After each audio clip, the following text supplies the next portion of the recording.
Bismillahirrahmanirrahim. Assalamualaikum warahmatullahi wabarakatuh. Alhamdulillahilladzi hadana lihada wa ma kunna linahtadiya laula an hadanallah. Laqad ja'at rasulu rabbina bil haqq wa nudhu an tilkumu janatu uristumuha bima kuntum ta'malun. Jamaah yang dimuliakan oleh Allah Subhanahu wa taala, lagi dan lagi kita dipertemukan di suasana yang penuh dengan keberkahan dan rahmatnya Allah, yaitu di majelis ilmu. Tidak bosan-bosan dan tidak henti-hentinya, marilah kita senantiasa meningkatkan ketakwaan kita kepada Allah Subhanahu wa taala dengan menjalankan perintah-perintah Allah dan menjauhi apa yang dilarang oleh Allah. Kita diperintah untuk belajar, maka kita belajar. Kita diperintah untuk sujud kepada Allah, kita sujud kepada Allah.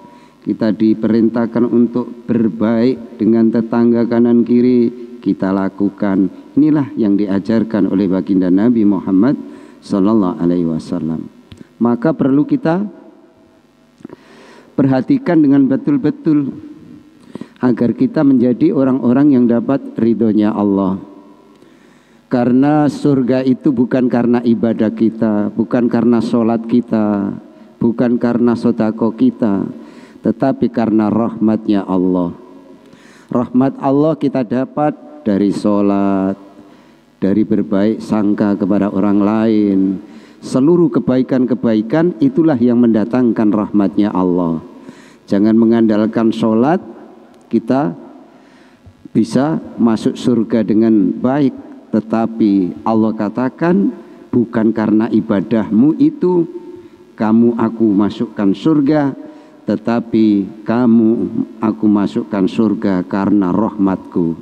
Maka kita mengharap rahmatnya Allah dengan duduk di dalam majelis ilmu.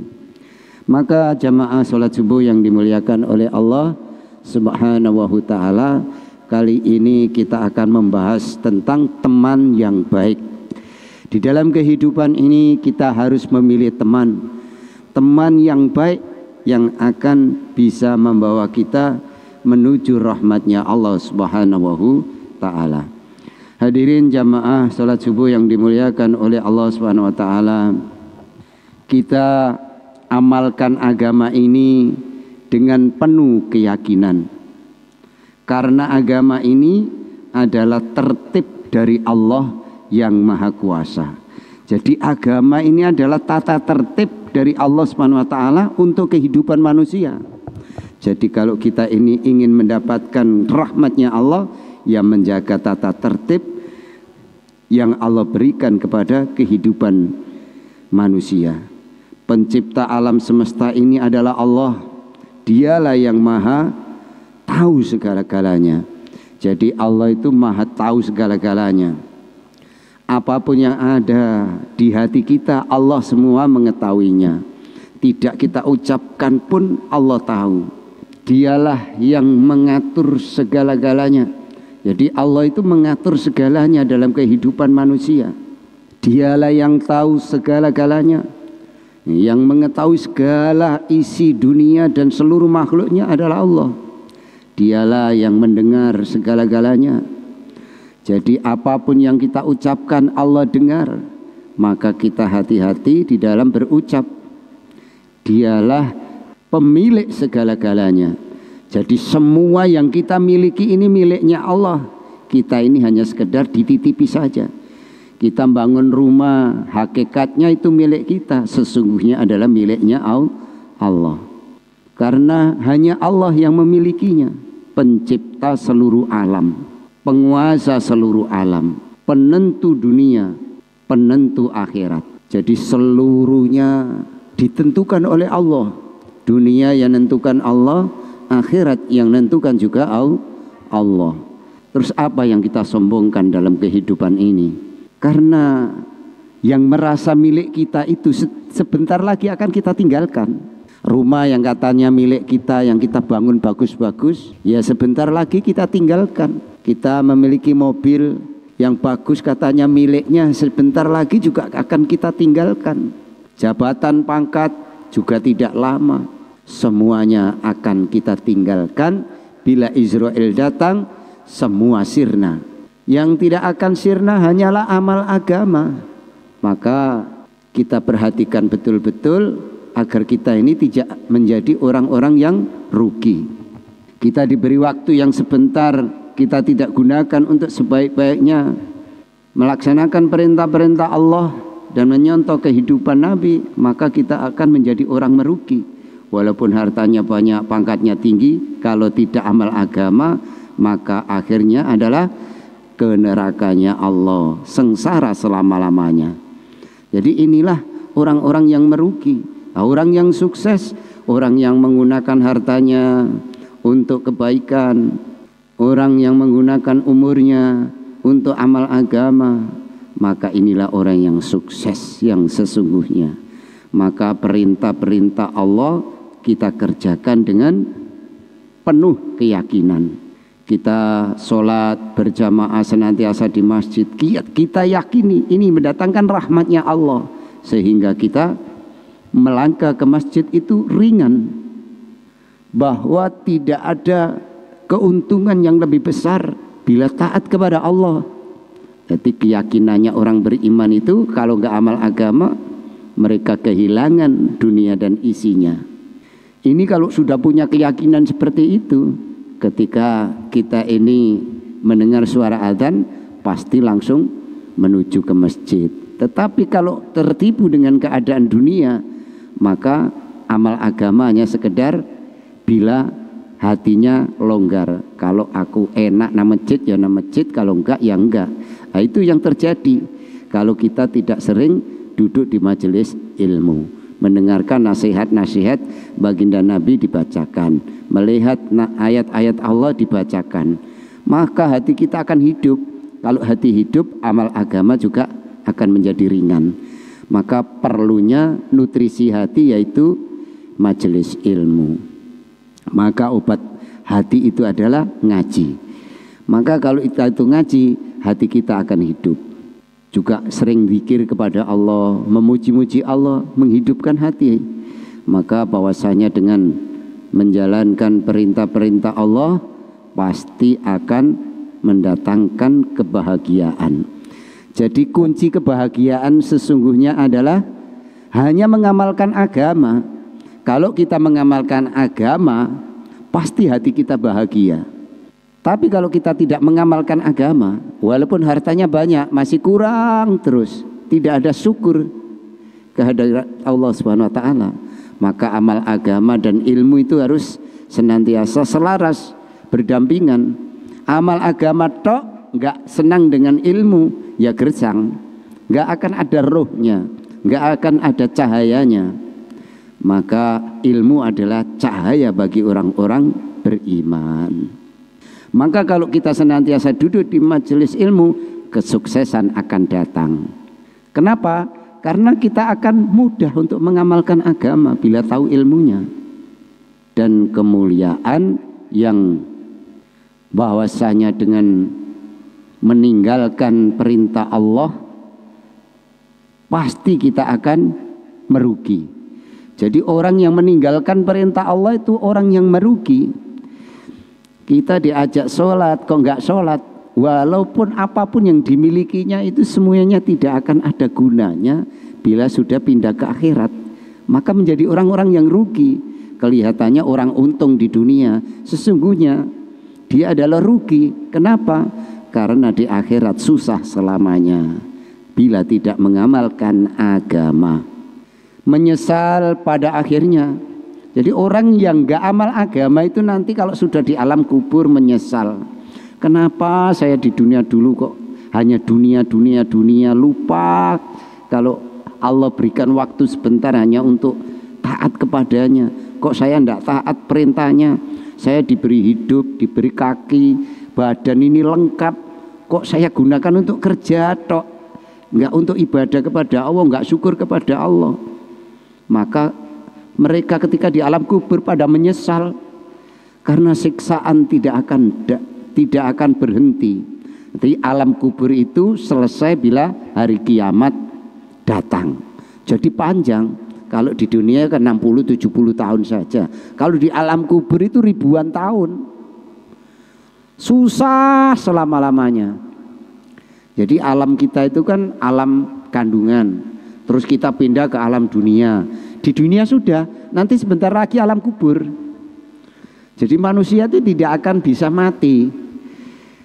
Selama-lamanya hidup. Di alam kubur juga hidup. Hanya jasadnya aja yang dikubur, rohnya tetap hidup selama-lamanya. Akan merasakan bahwa orang yang tidak amal agama mengalami penderitaan yang selama-lamanya. Yang ini yang harus kita pikirkan. Dunia susah kan hanya sebentar, habis itu pasti bahagia. Tapi kalau di alam kubur nggak membawa amal agama, susah selama-lamanya. Kan sering diceritakan bahwa alam kubur itu nanti di alam kubur disiksa siang dan malam bagi orang yang tidak mengamalkan agama. Tulangnya, belulangnya dihimpit bumi remuk bersilangan. Ketika itu dikembalikan lagi. Tidak hanya itu, dibakar siang dan malam bergelimpangan di alam kuburnya. Siang dan malam sampai hari kiamat bila tidak mengamalkan agama. Nah ini kalau tidak disampaikan, maka dia hanya sibuk dengan dunia dan dunia. Akhirnya akan mengalami penderitaan yang selama-lamanya. Orang yang sukses adalah orang yang mengamalkan agama. Itulah yang disampaikan baginda Nabi Muhammad Sallallahu Alaihi Wasallam supaya kita tidak menyesal. Maka ayo berbondong-bondong anak istri kita, istri yang sudah sholat ke masjid bapaknya kita ajak, anaknya juga kita ajak, sehingga masjid ini menjadi rumah yang paling indah, rumah yang paling nyaman untuk mengharap ridhonya Allah Subhanahu Wa Taala. Apa gunanya harta benda kalau tidak ada amal di dalam kehidupannya, yaitu mengamalkan agamanya Allah? Maka mereka adalah orang-orang yang rugi dunia, rugi akhirat. Kita kerja agama ini dengan penuh syukur kehadirat Allah. Jadi agama ini kerja untuk akhirat. Jadi upahnya, hadiahnya itu nanti di akhirat akan hidup enak selama-lamanya. Nah ini kalau kerja dunia kita nikmati enaknya hanya dunia. Kalau kerja agama, dunia kita dapat, akhirat kita dapat. Nah itulah enaknya amal agama. Bagi orang yang sudah merasakan nikmatnya iman, maka mengamalkan agama adalah suatu kenikmatan yang Allah berikan, yang paling nikmat di antara nikmat-nikmat yang Allah berikan di dunia ini. Kita kerja agama ini dengan penuh syukur kehadirat Allah. Jadi kalau sudah bisa sholat jamaah itu syukur, senang gitu loh hatinya. Nah ini namanya kerja agama dengan syukur. Karena hakikatnya amal-amal agama yang kita buat ini hanyalah taufik dan pertolongan Allah Subhanahu Wa Taala. Jadi kita bisa mengamalkan agama ini karena taufik dan pertolongan Allah. Orang yang tidak ditolong oleh Allah nggak akan bisa melangkah ke masjid. Jadi kalau kita ini nggak bisa ke masjid itu nangis. Ya Allah, kenapa saya kok berat sekali melangkah ke masjid? Itu ditangisi. Terus doa, ya Allah, mudahkan, berikan hidayah dalam diri saya supaya saya bisa amal agama dengan ringan. Nah itu ada permintaan, permohonan kepada Allah, maka kita akan ditolong oleh Allah. Kalau kita tidak ada permohonan, pertolongan, maka saya senantiasa setelah sholat zikir kepada Allah, minta kepada Allah agar jamaah ini terus diberikan hidayah rahmatnya, agar cinta untuk berduyun-duyun, berbondong-bondong ke masjid. Kita tidak hanya cukup dengan mendakwakannya, tapi berdoa untuk jamaah kita agar Allah tolong mereka semua baik dalam amal agama maupun di dalam kehidupan untuk mencari rezekinya. Maka kita doa terus, tidak hanya cukup berdakwah, tapi didoakan agar orang-orang di sekitar kita ini dapat rahmat dan pertolongannya Allah Subhanahu Ta'ala. Karena sayangnya kepada umat ini, kita harus betul-betul menangis kepada Allah untuk memohon agar teman-teman kita ini bisa mengamalkan agama. Itu sayang kita kepada mereka. Jangan kita itu punya anggapan yang penting saya sudah sholat, orang lain gak penting. Nah ini tidak diajarkan Nabi. Orang yang gak sholat, kalau kita gak pernah menyampaikan, kita ikut dosa. Maka tiap hari kita sampaikan. Walaupun dengar di rumah, insya Allah dapat barokahnya dan dapat rahmatnya Allah. Ini bila kita senantiasa mengharap rahmatnya Allah dan taufiknya Allah. Maka kita mengamalkan agama dengan penuh syukur. Jadi betul-betul kita syukuri kalau kita bisa mengamalkan agama. Syukur kepada Allah Subhanahu Ta'ala. Sehingga ditambah lagi amalan, ditambah lagi mutu amalan. Jadi kalau kita syukur kepada Allah, amalan kita akan bermutu, ditingkatkan keistimewaan amalnya. Jangan hanya cukup sudah sholat cukup, jangan mengharap hanya satu amalan.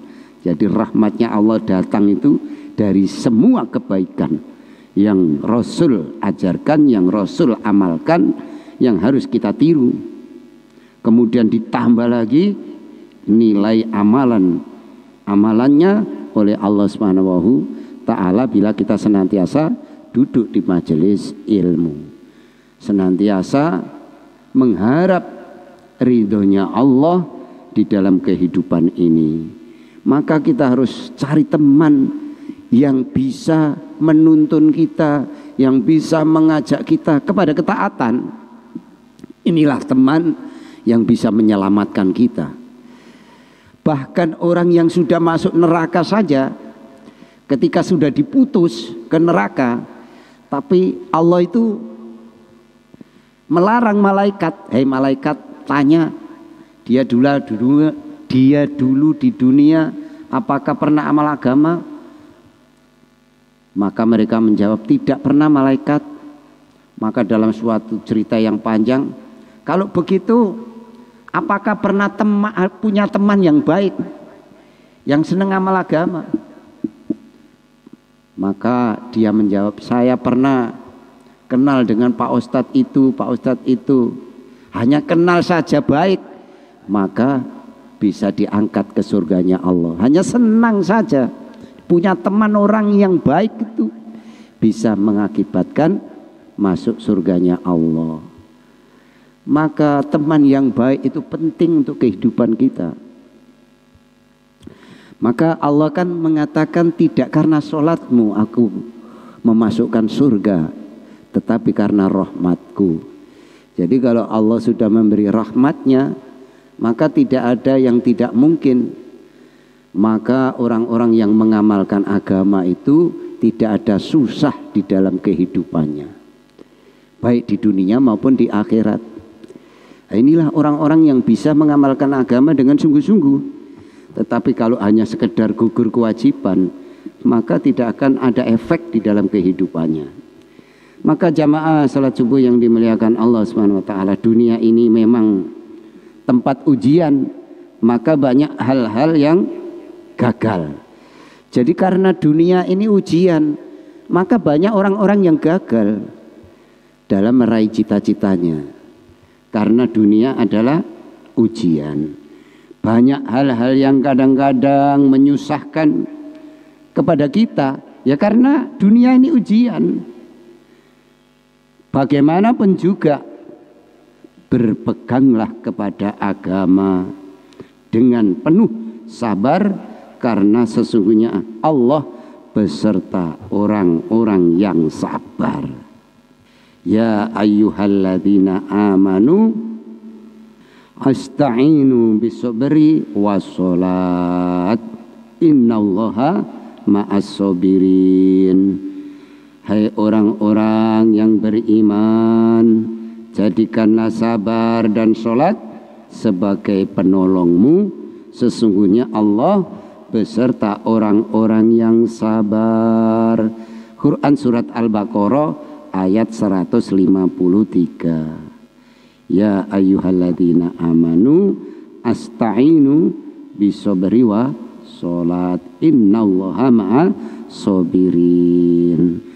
Jadi begitu gamblang Allah sampaikan, kalau kita ingin berhasil, kalau kita ingin sukses, Allah katakan sabar dan jaga sholatmu di dalam menerima ujian-ujian yang Allah berikan di dalam kehidupan dunia ini.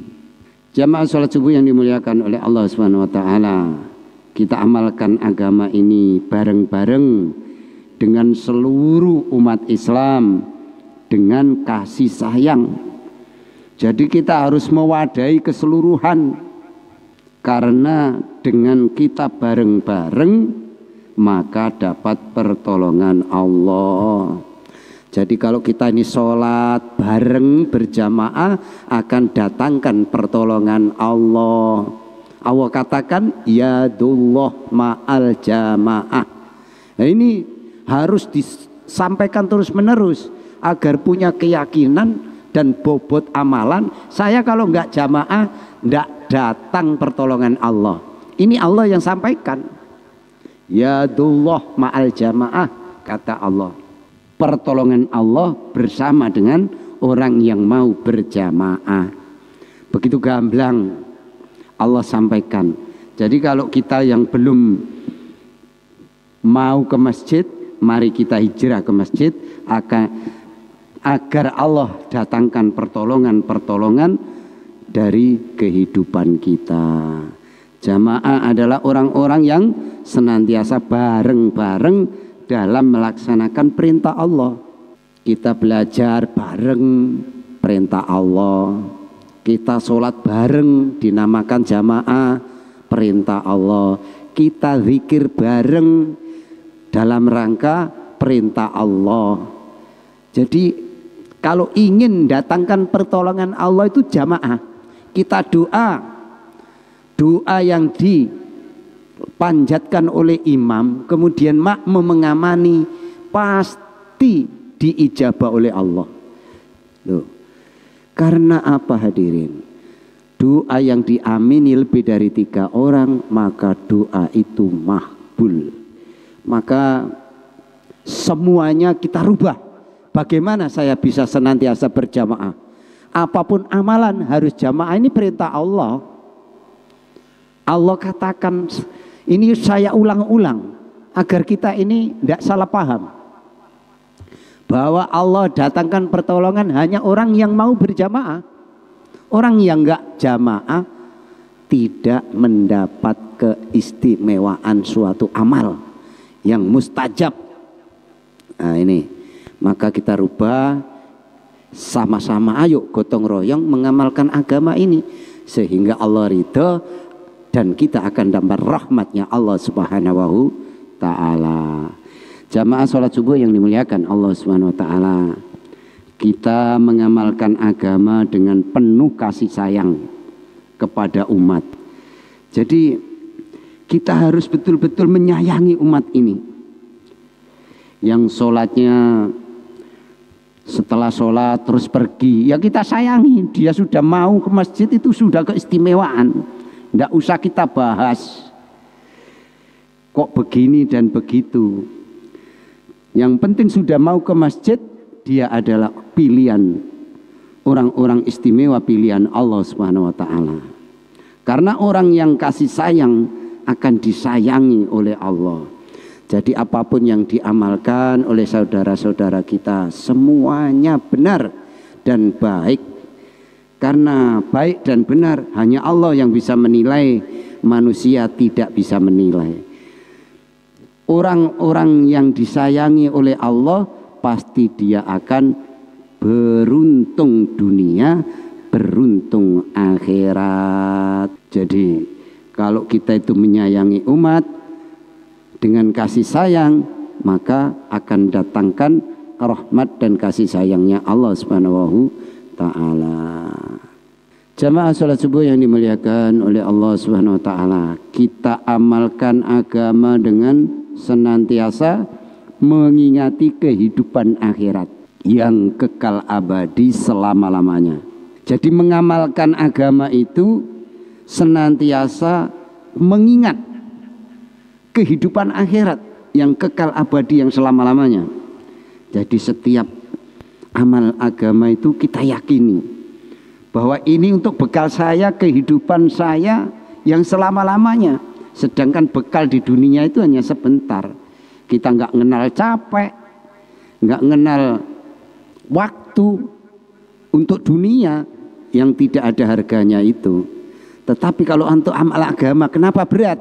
Karena kita tidak sering doa kepada Allah, tidak sering duduk mendengar ayat-ayat Allah dibacakan, hadis-hadis Nabi dibacakan.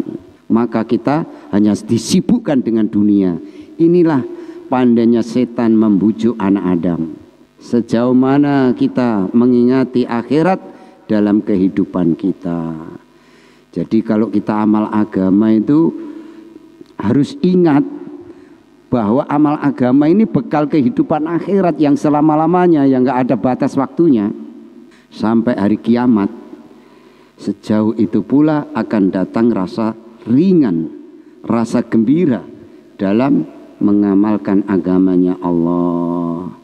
Jadi kalau kita ingat akhirat, maka mengamalkan agama ini ringan, senang.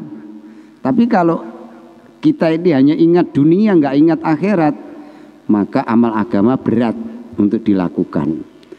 Jadi orang-orang yang terbaik di dalam mengamalkan agama adalah yang ada di lingkungannya itu ada tempat masjid, ya di situ. Itu istimewanya. Jadi suatu lingkungan ada masjid, kita duduk di situ, jangan kemana-mana. Kita di RW 04, kita punya masjid, ya kita ramaikan, jangan sampai kemana-mana. Inilah yang diajarkan oleh baginda Nabi. Maka jamaah yang dirahmati Allah Subhanahu Wa Ta'ala, supaya kita ini paham, maka senantiasa doa kepada Allah agar Allah pahamkan bahwa hidup ini hanya untuk mencari bekal kehidupan akhirat dengan senantiasa menjalankan kebaikan-kebaikan yang baginda Nabi ajarkan. Maka Allah akan kasih kita kepahaman mengenai agama ini sejauh mana kita lalai kepada akhirat dan senantiasa kita jadikan pikir kita dunia. Jadi kalau orang itu hanya pikirnya dunia, lalai tentang akhirat, maka dia adalah orang yang celaka. Sejauh itu pula kita akan jauh dari kepahaman agama yang benar. Jadi kalau kita ini pahamnya dunia, kita tidak akan paham agama dengan benar. Nah, inilah yang diajarkan baginda Nabi Muhammad Sallallahu Alaihi Wasallam. Kalau orang itu amal agama dengan sungguh-sungguh, dia itulah orang yang paham tentang kehidupan akhirat. Orang yang enggak amal agama, pahamnya hanya tentang dunia, bahwa dunia sementara. Tapi orang yang nggak paham tentang akhirat merasa dunia itu selamanya, sehingga lupa kepada kehidupan akhirat, sehingga amal agama itu berat. Jamaah sholat subuh yang dimuliakan Allah Subhanahu Wa Ta'ala, kita kerjakan agama ini dengan senantiasa doa kepada Allah. Jadi ngamal agama ini supaya enteng, supaya tidak berat, ya doa kepada Allah. Lalu kita nggak pernah doa, nggak pernah minta kepada Allah, bagaimana kita bisa amal agama itu ringan? Kita diajak zikir, nggak betah. Diajak minta, mohon, DP nang Allah, nggak gelem. Terus kepingin jadi orang yang ringan ngamalkan agama, kan nggak mungkin. Wong kita nggak pernah minta kepada Allah. Maka supaya kita ringan melangkah ke masjid, minta kepada Allah. Ya muqallibal qulub sabitna qalbi ala dinik. Inilah doa yang diajarkan oleh baginda Nabi. Tiap hari kita ucapkan dalam setiap selesai sholat. Maka kita akan ditolong oleh Allah. Amal agama ini akan mudah. Kalau kita nggak doa, bagaimana bisa mengamalkan agama dengan mudah? Tidak mungkin. Maka mengamalkan agama ya nek penak yo ngamal agama, nggak penak ya wis ngopi nang warung. Ngoten niku. Karena apa? Nggak mau doa kepada Allah, bahwa terpenting dalam kehidupan manusia adalah sujud kepada Allah Subhanahu wa taala. Maka Allah dalam Al-Qur'an kan mengatakan, tidaklah aku ciptakan jin dan manusia hanya ibadah. Ngomong baik ibadah, sholat ibadah, zikir ibadah, baik dengan tetangga ibadah, ngomong apik ibadah. Jadi ibadah itu tidak hanya sholat, termasuk rezeki. Rezeki itu yang kita pahami kan hanya duit. Kita bisa ke masjid, itu rezeki. Kita punya teman baik, itu rezeki. Kita punya anak yang soleh, itu rezeki. Yang kita pahami hanya duit rezeki. Akhirnya apa? Salah paham dalam menjalani kehidupan. Maka supaya kita tidak salah paham, mari kita senantiasa sering-sering duduk di majelis ilmu agar kita diberi kepahaman oleh Allah, sehingga dunia kita gunakan yang sebaik-baiknya untuk mencari bekal akhirat yang selama-lamanya. Karena amal agama yang tidak ingat kepada Allah bukanlah amalan agama lagi. Jadi kalau amal agama itu ingat dunia terus, ini bukan amal agama kata Allah. Kalau perkara-perkara ini kita jaga, maka tiba-tiba amal agama akan menjadi lezat kita rasakan. Jadi kalau amal agama itu ingat kepada Allah, kita rasakan lezat, kita rasakan nikmat, kita akan merasakan kebahagiaan bila sudah mengamalkan agama. Badan itu enteng dan sehat bila kita istiqomah mengamalkan agama. Maka pentingnya kita senantiasa mencari teman-teman yang baik yang bisa mengajak kita kepada amal agama. Menjadi nikmat kita rasakan dalam menjalani kehidupan. Menjadi mudah kita amalkan bila kita memiliki teman yang senantiasa mengajak kepada kebaikan. Jadi mencari teman itu ya harus kita seleksi yang betul-betul mau mengajak kita untuk menjadi orang-orang yang senantiasa mengharap ridho dari Allah Subhanahu wa taala. Jamaah salat subuh yang dimuliakan oleh Allah, maka amalan-amalan agama itu harus senantiasa kita kerjakan dengan sungguh-sungguh di dalam kehidupan kita. Kehidupan keluarga kita, kehidupan umat, sehingga kita di dunia penuh dengan berkah. Jadi kalau kita ini senantiasa amal agama itu ingat kepada Allah, akan mendatangkan keberkahan. Mati pun penuh dengan rahmat bila kita amal agama. Masuk kubur pun jadi pertamanan surga bila kita amal agama. Di padang mahsyar pun kita akan duduk di bawah arsy-Nya Allah bila amal agama. Kemudian kita berjumpa dengan Rasulullah bila mengamalkan agama. Jadi kita ini akan bertemu dan berjumpa dengan baginda Nabi kalau mau mengamalkan agama dengan sungguh-sungguh. Minum di telaga Kausar baginda Nabi Muhammad SAW bila senantiasa mengamalkan agama, kemudian kita akan masuk dalam surganya Allah Subhanahu wa taala. Allahumma amin. Begitu luar biasa kalau kita amal agama itu, begitu kenikmatan-kenikmatan yang melimpah yang kita akan dapatkan ketika kita sudah sampai di akhirat dengan mendapatkan ridhonya Allah. Jadi orang-orang yang senantiasa menjaga amalan agama ini akan mendatangkan ridhonya Allah Subhanahu wa taala. Itulah cita-cita yang sebenarnya yang mesti kita pikirkan. Jadi cita-cita itu yang benar. Bagaimana kita mendapat ridhonya Allah.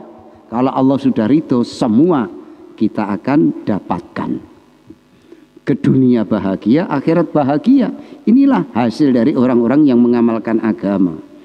Kalau kita mengamalkan agama kok belum bahagia, belum hidupnya bahagia, berarti panjenengan belum menghadirkan di dalam sholat itu hanya Allah yang bisa menolong kita. Masih ingat dunia sehingga tidak datangkan pertolongan Allah. Ada sekelompok tokoh-tokoh Arab berkumpul di depan Ka'bah. Maka sebagian mereka mengatakan, saya ingin ini dan itu.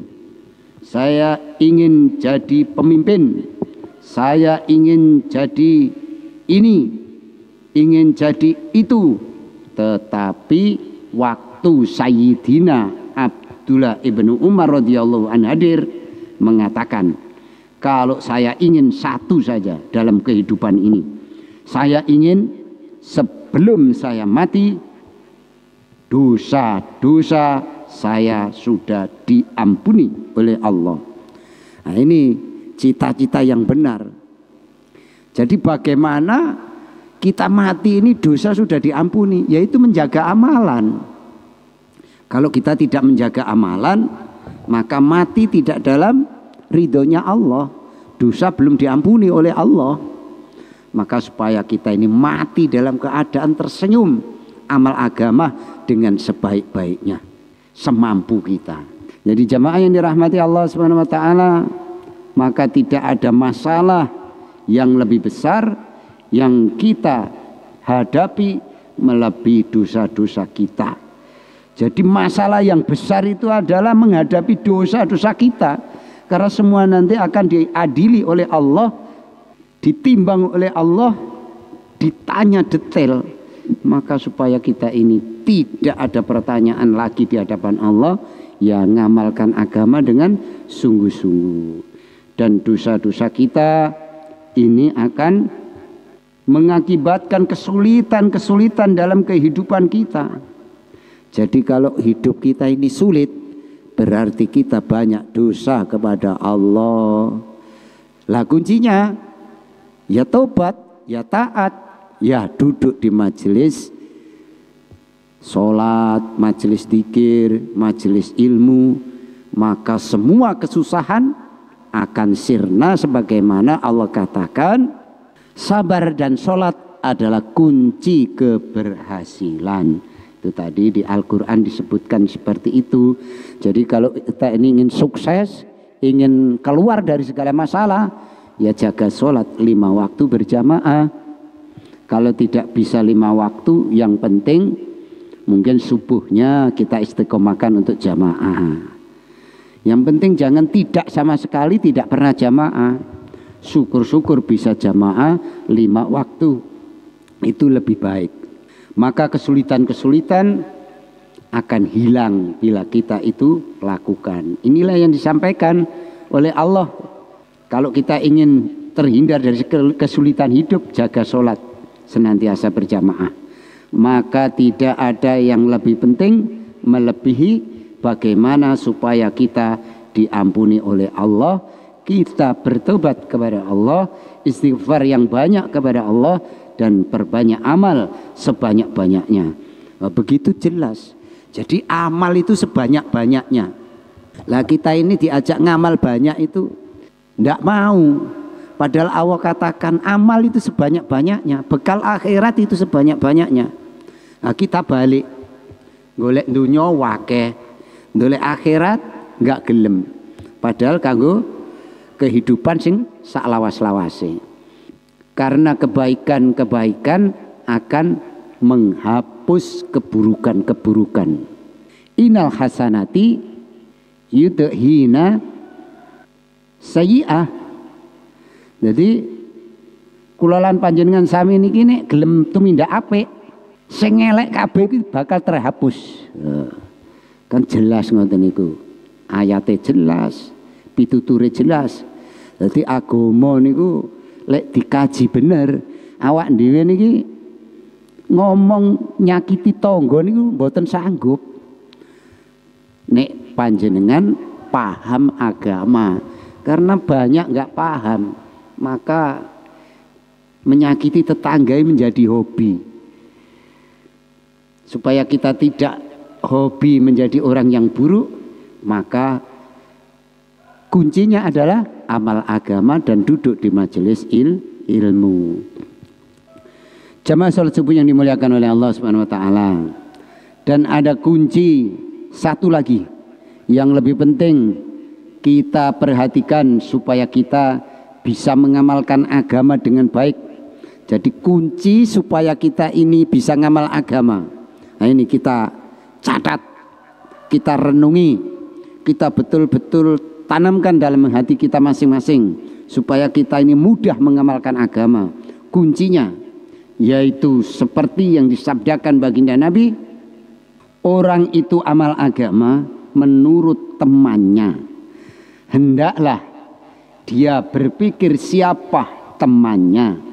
Kalau kita senantiasa berteman dengan orang-orang baik, orang-orang pikir agama, orang-orang ahli masjid, anak-anak kita pun kita ajak bergabung dengan orang-orang soleh. Jadi kuncinya itu, kuncinya adalah berteman dengan orang yang baik dan soleh. Itu kunci supaya kita ini ringan mengamalkan agama. Jadi senang dengan orang-orang soleh, senang mendengarkan nasihat-nasihat dari orang-orang soleh, orang-orang yang mengamalkan agama. Bila ada nasihat itu senang gitu loh, nggak malah membencinya. Nah bagaimana orang yang mengajak baik dibenci? Ya tidak akan dapat rahmatnya Allah, maka dia akan menjadi orang-orang yang keras hatinya.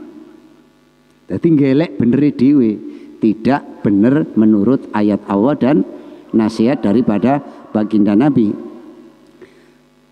Mendekat dengan orang-orang yang ahli ilmu. Jadi kalau kita ini ingin menjadi orang yang enteng ngamalnya agama, mendekat kepada orang-orang yang ahli ilmu, belajar dengan orang-orang yang pandai ilmu agama, maka ini tanda-tanda kita akan menjadi baik. Jadi kalau kita itu senang mendengarkan orang-orang kalau mendakwakan agama itu senang dah, itu tanda panjenengan akan menjadi orang baik. Jadi kalau ada orang mengajak kebaikan kok jenengan tidak senang, tanda orang yang tidak baik. Nanti tandanya orang baik itu setiap kebaikan itu dia senang. Nah ini tanda akan ditolong oleh Allah menjadi orang baik. Akan beruntung. Jadi orang-orang yang dekat dengan orang ahli ilmu itu orang-orang itu akan beruntung di hadapan Allah Subhanahu wa taala. Tetapi kalau kita atau anak-anak kita berteman dengan orang-orang yang tidak soleh, maka ini adalah bahaya besar. Jadi kalau anak-anak kita ini bergaul dengan orang-orang yang mabuk tiap hari, minum khamar, miras, berjudi dan lain sebagainya, maka anak-anak kita akan menjadi rusak. Inilah bahaya yang terbesar. Maka kita memilih teman yang baik itu penting. Dikatakan oleh para ulama, bila orang itu bersama dengan orang-orang soleh, bagaimana dia tidak menjadi soleh? Maksudnya sangat dekat dia akhirnya jadi soleh juga. Jadi kalau kita ini dekat dengan orang soleh, pasti akan menjadi orang soleh. Kalau kita mendekat dengan orang yang baik, akan menjadi orang baik juga. Nah, itulah kalau kita ingin menjadi orang yang baik, maka pilih teman yang baik. Tetapi kalau orang itu bersama orang jahat, bagaimana tidak jahat, lama-lama akan menjadi jahat juga. Ini adalah peringatan dari para ulama. Sebagaimana disabdakan oleh baginda Nabi yang kita uraikan tadi, manusia itu amalnya menurut temannya. Jadi kalau orang itu punya teman gak amal agama, ya dia juga gak akan amal agama. Tapi kalau dia itu temannya orang-orang ahli agama, maka dia akan mengamalkan agama. Ini sabda baginda Nabi. Jadi kalau kita ini ingin menjadi orang-orang yang bisa mengamalkan agama, ya senang dengan orang yang mengamalkan agama. Kalau kita ini gak senang dengan orang yang mengamalkan agama, bagaimana kita bisa nikmat bisa mengamalkan agama? Tidak mungkin, karena kita tidak punya teman yang bisa mendukung kita untuk menikmati amalan agama ini. Maka hendaklah kita berpikir berteman dengan siapa saja. Para sahabat radhiyallahu an mendapat kemuliaan yang luar biasa yang tidak bisa ditandingi oleh siapa saja setelahnya, karena terletak pada rumahnya sahabat. Karena mereka itu berteman dengan yang mulia Nabi Agung Muhammad Sallallahu Alaihi Wasallam. Jadi para sahabat itu menjadi orang-orang mulia karena dekat dengan Rasulullah. Para tabi'in menjadi orang-orang hebat, orang-orang mulia karena mereka berteman dengan para sahabat radhiyallahu an. Jadi tabi'in setelah sahabat itu bisa hebat, bisa mulia karena mereka berteman dengan para sahabat Nabi setelah Nabi meninggal. Kalau kita berteman dengan orang-orang baik, maka akan mudah jadi baik.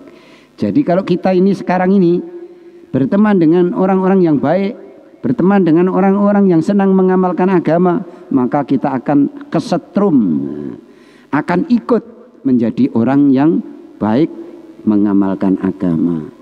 Kalau kita berteman dengan orang-orang yang tidak baik, naudzubillah, bisa-bisa kita jadi orang yang tidak baik juga.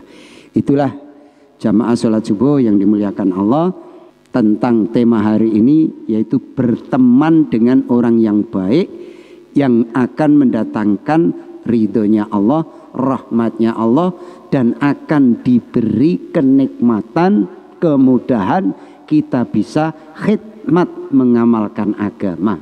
Jadi kalau kita ini ingin istiqomah bisa mengamalkan agama, maka kuncinya bertemanlah dengan orang baik, senanglah dengan orang-orang soleh, senanglah dengan orang-orang yang senantiasa mengajak kepada kebaikan. Inilah kunci yang diberikan baginda Nabi agar kita dimudahkan bisa mengamalkan agama. Saya ulang lagi, senang dengan orang baik, senang dengan orang soleh, senang dengan orang yang mengajak kepada kebaikan. Itulah kuncinya agar kita bisa mengamalkan agama dengan sungguh-sungguh. Demikian, kurang lebihnya mohon maaf. Mari kita tutup dengan doa kafarah majelis. Subhanaka Allahumma wa bihamdika asyhadu an la ilaha illa anta astaghfiruka wa atubu ilaik. Wassalamualaikum warahmatullahi wabarakatuh. Allahumma salli ala Muhammad ya Rabbi salli alaihi wa sallim.